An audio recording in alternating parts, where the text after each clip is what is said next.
Okay, well, Steve, you've got to be happy with that. I was 4-0, almost started too well, really. Can you start too well? Yeah. I think, to be honest, in all my years of Step 5 football, I don't think I've seen a more electric start by any team than that first 7 or 8 minutes. I suppose because of some of our recent results and performances, you kind of wondered whether it was enough. But yeah, mate, I thought we came flying out the blocks. Everything we hit went in, and sometimes I am going to take a bit of credit. That was the game plan. We wanted to get in behind, and we wanted to hurt them as much as we could, and it worked. Yeah, because you jiggled things around with some people out, and so you got like new players coming in, players moving to different positions, new players, subs that were starting. Yeah. Normally, it all seemed to work to your game plan. It almost did, didn't it? I mean, to give everyone a breakdown for those that weren't there, we've made a change in goal. George Bentley has come in. George, very good goalkeeper, someone I've known for years. He's with me when I was at Horsham. So yeah, he's got the #1 jersey now, and he's come in and kept a clean sheet, which is great. But it wasn't it wasn't just the way he kept a clean sheet. It was how he did it. He commanded his box. He was vocal. He had to make 2 or 3 really good saves. He did the job perfectly. He couldn't play much better of a debut, could he? I think you're right. Ultimately, what more can a goalie do than keep a clean sheet? He is a goalkeeper that wants to dominate his 6-yard box, and that is something that I feel improves us as a side. So good fit. No. Yeah, and then looking for the rest of the team. Ed Nata came in at left back. He's been very patient. Came in the first session that I was involved with the club actually this season. Adam brought him across. He was a guy that was at Holmesdale last season. He'd done pre-season with a Step 4 side. He was hoping to kick on. Didn't quite work out. He's had to be patient with us because we're blessed with an abundance of left backs. He went and done 90 minutes with our reserve side last week. Was trained really well, and I felt it was his time, and I think he's proved that was a good decision. Tom and Jim, obviously that's an established partnership, no problem there. Yeah, then we go into centre midfield. Walder unavailable today, so Zach Wolvey came in. Thought he'd done superb. I thought it was one of his better games. Yeah, absolutely. We're just starting to give information of how we want everyone to play, and we focused a little bit on those 2 guys that sit in front of the back 4 today. And we've talked about that in training through the week, so I think that's helping Zach. He's having a little bit more understanding about where we need him in certain situations. He's done really well. Luke alongside him helped him. I thought he led. He didn't have the armband. Tommy had the armband, but I thought Luke led today, which was really encouraging. Well, like I said to you, we thought Luke was the captain the way he was playing. He just controlled everything. Luke is someone that fits my thoughts on football. He was someone that I was talking to Luke Carpenter about getting across when I was the assistant, and obviously it was good for me that bit of business was done for when I got back. He gives you absolutely everything. He's an honest guy. He'll run all day, do whatever job's asked of him, and it kind of epitomises what we're trying to do, really. Yeah, it was just he gave everybody confidence around him, I think, so that they could go, because the front 4. If you want to go, they just had the freedom to attack, and I mean that's the 2 first goals were just like you said, lightning, where we destroyed them with pace, and then the other 2 cracking finishes. Where they felt with them. Mate, from that perspective, it was executed perfect. Festos coming back in for Trev. It's brilliant to have Festos back. Obviously, he's had a bit of a struggle with injuries, and he was probably never going to be fit enough to do 90, and it was we were having an armouring whether to start him or bring him on, and I just felt, we want to start well, so we'll throw him straight in, and we started well, didn't we? Yeah. Regan, imagine being that right centre half, and the first time the ball comes anywhere near you, Regan knocks it and goes. You must just think to yourself, I think Regan was probably past him before he even realised he was in front of him, sort of thing. He was going right, and that was great to see. And then Faster stood the same for his goal. Exactly. It's an absolute rapid pace. Balanced it off with Frank on the right, who I knew. I said to Frank, I know you got goals in your locker. You know, any opportunity I want you shooting, but also Frank was in there because I knew he could just play those passes that would get those boys away. And and obviously Bill's probably been our most informed player in the 10, so that he picks himself at the moment. So, he does. Yeah, but you know what? It kind of it went to plan. I don't know what else to say. I'm no genius. It just today it just worked. You know. It did, but I think it's important. It's things like you say about Bill. Last season he was good, but he was sort of overlooked because we had Connor in midfield as well. Whereas now he's probably the most, not necessarily the most improved player, but he's been one of the key attacking things we've got. He's stepped up another level again. He's taken on more, and he's a real threat, which you never saw so much of last season. All I can do is speak about now, and Bill is one of our most important players at the moment. Yeah. He's one of our most informed players. He's our top goal scorer, I think. And he's an absolute threat. Yeah. The way we're playing suits him. He's thriving off it. Yeah, he's brilliant. He's a lovely lad, you know. He travels in quite a way to play for us, and that doesn't go unnoticed. I really appreciate it. We've had the boys in for 2 sessions this week, which is going to be unusual because there was an agreement made that they go down on once a week training. But I just felt at the back of that glebe, last 20 minutes, we had to address that. So we've had them in twice. Their attendance and their attitude has been superb.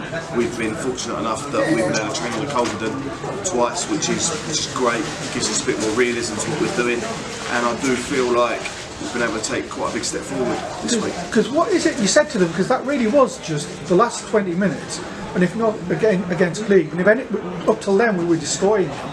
So the performances is there, also was in their heads. What have you talked to them about this week to get rid of that? Because like I said, we flew out today. The main focus, look, we flew out pretty much every game. Our problem has been leaving the back door open and allowing people to get back into games, and the focus is this week really has just been about how we look without the ball. How the defensive side of the game looks even when we're attacking, and the aim was, you know, we're scoring a lot of goals. Sorry. No, we're scoring a lot of goals. The thing we had to work on was not letting them in at the other end, and today we managed to do that. So, but I think the important thing about that is, again, is things like we're starting to appreciate how great a find. Well, he wasn't really a find, is he? He's not a lad. But how brilliant James White's been since coming. Him and Tommy are playing with James. Is just Mr. Calm, collected. Nothing got past him there. When he had to, he made really good, important interceptions and stuff. Again, Jim, absolute first class personality, calming influence, very good on the ball as well, which is sometimes underrated. His ability to hit a diag is very good. I think he would probably say, I don't know if he appreciates me saying it on camera, but he probably didn't have a great pre-season because I think he didn't get involved too late, so he's playing a little bit of catch up with his fitness, but his attitude has been superb.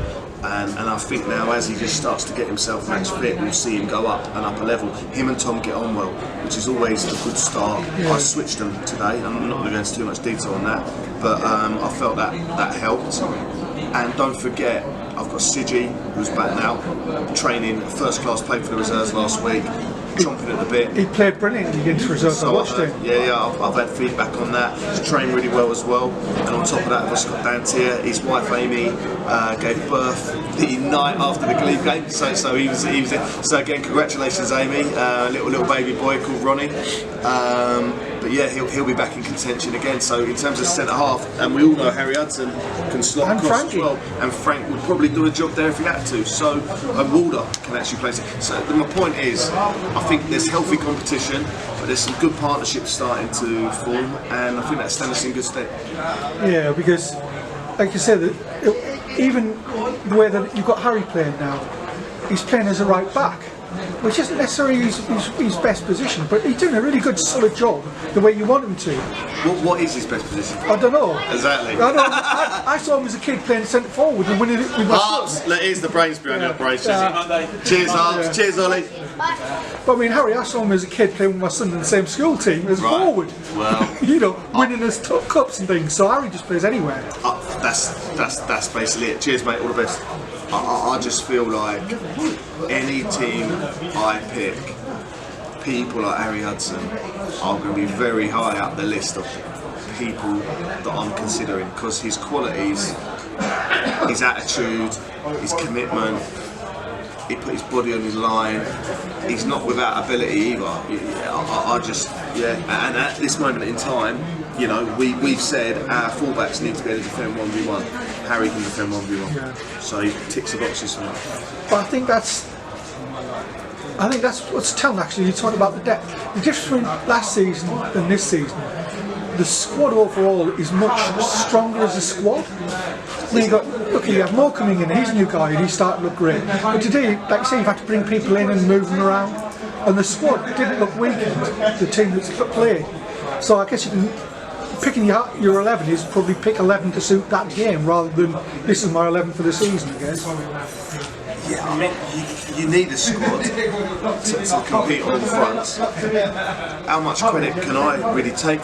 Most of the squad was already here. I've probably only brought in 2 or 3 of my signings, and even then, the rest of my management team's been strongly involved in those decisions.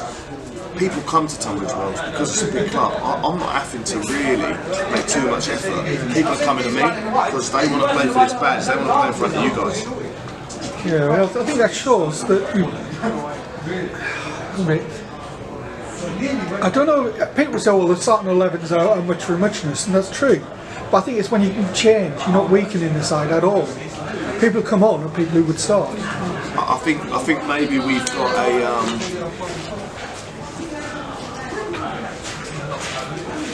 yes, good point you made.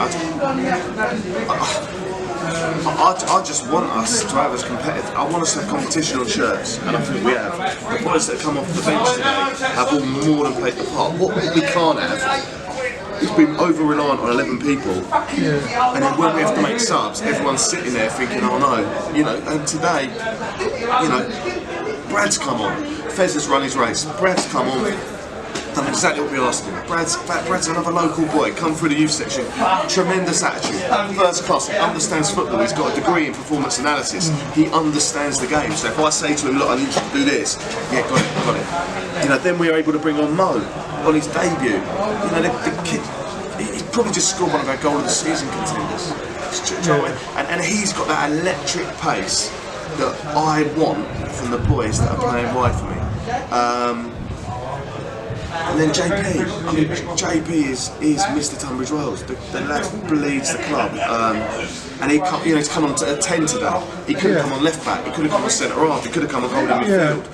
He's telling me on the way up here because he could play number 9. And that depth, you know, unfortunately Cam hasn't been able to get on, Sidge hasn't been able to get on. There's 2 very good players not even been able to get on today. We're blessed to have a good squad. Yeah, so it sort of sets you up really for the derby on Monday, doesn't it now? Because both teams have won. Did Bristol win? Yeah, they won. Good for them. You know, I didn't want to look past today because some people are going, oh, what's the more important game? The most important game is the next game. The next game is the most important. I couldn't do it without Joffrey. Look, he feeds me. No, that needs to be cut out. But now we can think about Rustle. We think about the next games. I know you guys, it means a lot. It means a lot to us. Well, you've got to be careful because actually the Vase means everything to us as well. So we're like you. They're both equally important. You've got to win both. And ultimately, we just want to win games of football. To look past this before the game would be so disrespectful and so negligent. So we just want to get the job done, and we got the job done. I think you're looking at it from a stronger position all round than you were if you'd looked at it in the middle of last week after today. I think the honest truth, the fact that Scott has backed us and allowed us to train on the Culverden twice this week has been massive. Do not understate that, because we've been training once a week on a small pitch. To be able to train at the Culverden twice this week has brought on our tactical game massive leaps, and you guys have seen that. Okay. First clean sheet since on that is thanks to the club backing us and letting us do that. Yeah, and now we're in a good position. We've got the job done. We can enjoy this evening, and then attention turns to Monday and doing you guys proud. So I think both teams will be going in that feeling confident, which sets up being a really good derby for once. I mean, I don't know about for once. It felt like quite a good derby the first one last year. I'm not so sure about the second one, in truth, but yeah, you know, we've got to see how we got through it. We have to do an injury report and just make sure no one's struggling. But I'm hoping, don't think there's anything serious. We tried to withdraw a few people once the game was safe-ish today. Yeah, we're raring to go. Yeah, I think everybody can't wait now. Yeah. That's great. Well done today. Top man, mate. Thank you. Appreciate that. Appreciate all the fans for travelling.